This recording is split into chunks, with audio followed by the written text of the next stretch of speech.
What is going on, ladies and gentlemen? My name is Equalize Espresso, and welcome back to another video here today on the channel. And today, I'm going to be talking to you guys about the harsh reality of the future of Call of Duty, and that is in one particular sense. I personally still have a lot of hope here for the franchise, but one thing that I want to address, and is something that has gotten a lot of flack recently, especially with the addition of it in Modern Warfare Remastered, is that of supply drops, the fate of supply drops in the franchise, and really where it's going to be going. And the harsh reality is that they're not going anywhere. They're going to be added every single year for as long as the eye can see here over the horizon. Now, I know that's certainly something not many people want to hear, but we're going to be talking about this in a logical perspective, something that brings maybe potentially a new meaning to you guys here with this. And once again, you guys might hate it, but it is something that I'm just the messenger here on this, relaying what looks to be like certain fact at this point, but they're not going anywhere. Players may have found that out already by now, but this video is not to serve as a Captain Obvious moment, but perhaps just to address the notion that each and every year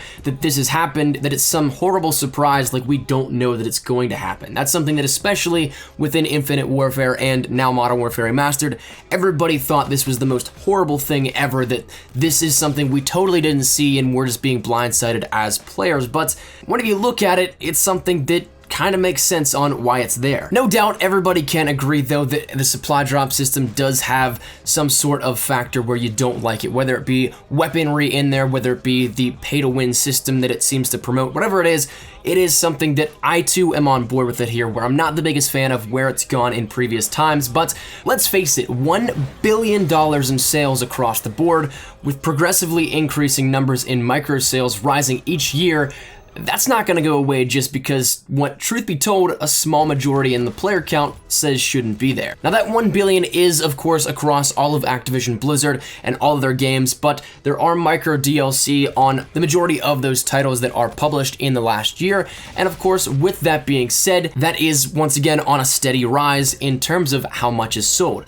But to put it into perspective, the Black Market Blackout last year actually gained some solid following, but whenever you look at it, the quarterly reports showed nearly no dips in sales of those micro DLC and supply drops. So why exactly is this? Well, because the number of players who don't pay attention to YouTube, Twitter, all that other good stuff in social media, they just play to play, they far outnumber those are the ones that do pay attention to all those other avenues. The casual players who don't mind spending $20 here and there far outweigh those that do, and as a result, those numbers continually will rise. So what exactly can be done? Well, honestly, not too much at this point. That's the sad reality, the harsh reality of it, whatever you want to call it here with it, but it is something that, to me, it is what it is at this point. I've never really bought into the supply drop system. I've never really bought into the whole COD point system. I've never really even bought supply drops whenever I had crypto keys, things like that. I just simply play to play, and as a result, it kind of yields that it is what it is mentality. So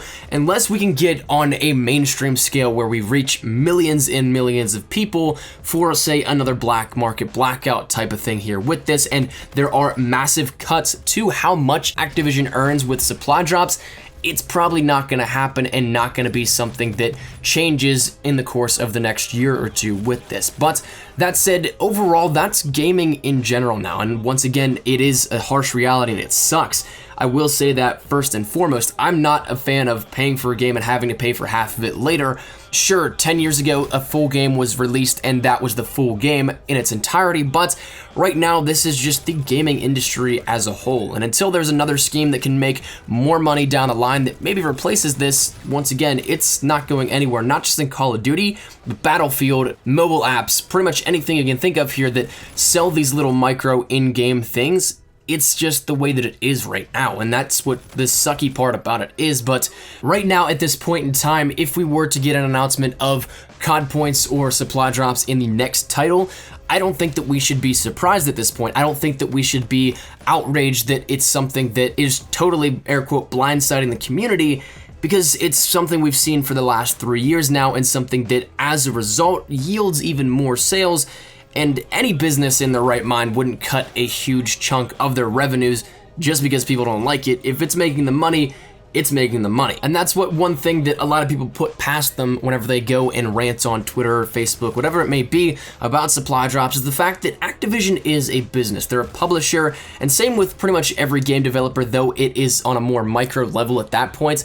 Activision is the publisher. Their goal is to push the game out to more people, to make more money, to fund more projects, and it's just a little cycle here that goes along with it. Whenever you can throw in something like supply drops that generates millions of dollars in revenue, that's not something that you're just going to throw away just because a small chunk, in once again the harsh reality of that player count, just because they say they don't like it, it's not going to happen. So until that whole model starts losing money and it's seen as a liability, I don't think it's going anywhere. And once again, that is the harsh reality here of it.